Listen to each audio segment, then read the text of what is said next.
Bonjour, nous lisons Romains chapitre 8 et le verset 8. Or, ceux qui vivent selon la chair ne sauraient plaire à Dieu. Ça signifie quoi, vivre selon la chair? La chair, c'est l'expression du péché. C'est-à-dire, dans ce corps que nous portons, ce corps qui est appelé un corps corruptible. Pourquoi ça s'appelle corruptible? Parce que dans ce corps, il y a encore la semence de péché. C'est pourquoi ce corps n'ira pas au ciel. Parce qu'au ciel n'ira jamais ce qui est impur. Même si tu crois en Jésus-Christ, le corps ne croit pas. C'est l'homme intérieur. Le corps reste avec sa nature là, pécheresse. Maintenant, c'est quand on parle de la chair, c'est-à-dire l'expression de cette nature-là pécheresse.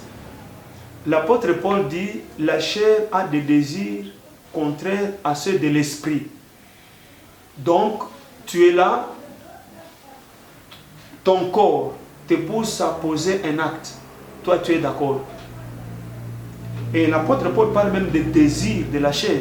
C'est tous les péchés que nous sommes en train d'énumérer par-ci, par-là, dans les prédications et dans les enseignements. Tout ce que les gens commettent comme péché, ça s'appelle désir de la chair ou expression du péché que nous voyons par le corps que nous sommes en train de porter.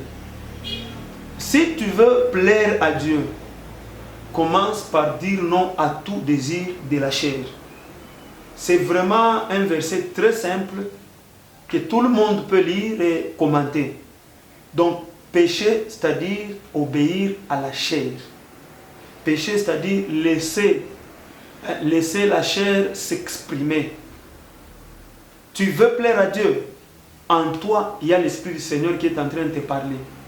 L'apôtre Paul dit, marchez selon l'Esprit et vous n'accomplirez point le désir de la chair. Tu as la volonté de ne plus marcher selon la chair. Écoute l'Esprit du Seigneur. Tu vas encore me poser la question de savoir comment est-ce que je peux écouter le Seigneur. C'est très simple. L'Esprit du Seigneur a déjà inspiré la Bible. La Bible que nous avons, là, il est écrit là-dedans que toute écriture est inspirée et utile. Donc quand tu lis, c'est l'Esprit qui te parle.